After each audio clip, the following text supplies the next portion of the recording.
네, 강릉 펜션 참사 이틀째입니다. 서울 대성고 남학생 3명이 숨지고 7명이 중태에 빠져 병원에서 치료를 받고 있는데요. 중태에 빠진 학생들의 상태는 다소 호전되고 있다고 합니다. 네, 강릉 아산병원에 나가 있는 취재기자 연결해서 자세한 내용 알아보겠습니다. 김장현 기자. 네, 강릉 아산병원에 나와 있습니다. 이곳에는 일산화탄소에 중독돼 중태에 빠진 고등학생 7명 가운데 5명이 치료를 받고 있습니다.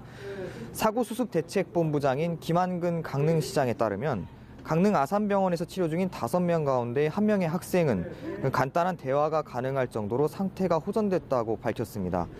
뜬 눈으로 밤을 지새운 보호자들과 간단한 의사소통을 하고 함께 온 친구들의 안부를 묻기도 한 것으로 전해졌습니다.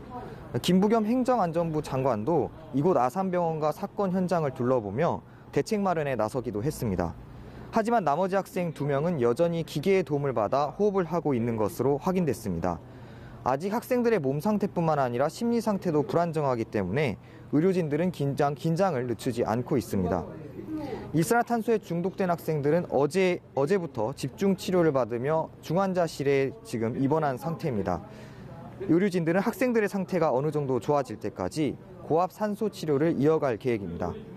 고압 산소 치료는 많은 양의 산소를 환자 몸속의 혈액에 녹아들게 해 급성 가스 중독과 같은 증상을 치료하는 방법입니다.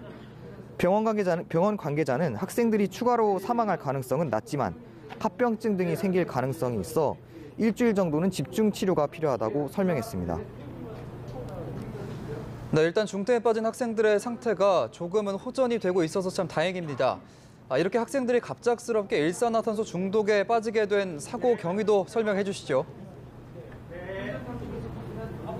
네, 사고 직후 소방당국이 사고 현장에서 측정한 일산화탄소 농도가 150ppm이 넘었는데요. 이는 정상 수치보다 8배 높은 아주 높은 수치입니다. 사고를 수사 중인 경찰은 펜션 내 보일러에서 가스가 완전히 연소되지 못하면서 일산화탄소가 유출된 것으로 보고 있습니다. 경찰은 1차 현장 감식에서 어긋난 보일러 연통 사이로 많은 양의 연기가 새나가는 것을 확인했다고 밝혔습니다. 가스보일러와 배기구를 연결하는 보일러 연통이 제대로 연결되지 않은 채 어긋나 있었다고 하는데요. 이 어긋난 연통을 통해 많은 양의 배기가스가 누출됐을 가능성이 높아지고 있습니다. 전문가들은 일산화탄소는 무색과 무치로 누출되더라도 알아차리기가 어렵고 그리고 추운 겨울에는 창문을 닫아 환기도 제대로 되지 않아 치사량의 일산화탄소 농도에 달했을 것으로 보고 있습니다. 경찰과 국과수, 가스안전공사는 정밀 감식을 통해서 사고 원인을 밝힐 계획입니다. 현장에서 추가 감식을 진행하고 국과수로 사고 당시의 보일러를 보내 정밀한 조사를 이어갈 계획입니다. 네, 이번에 사고를 당한 학생들이 이제 수능을 마친 고3 학생들이라는 점에서 주위에 안타까움을 더하고 있는데요. 학생들이 어떻게 이 강릉의 펜션에 가게 됐는지 그 과정도 설명해 주시죠. 네, 10명의 남학생들은 모두 서울 은평구 소재 대성고등학교 학생들이었습니다.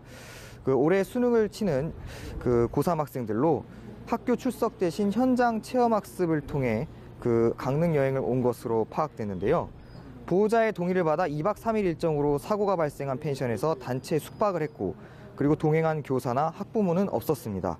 그동안 학업으로 힘들었던 스트레스를 친구들과 함께 해소하고 추억을 쌓기 위한 여행이었습니다.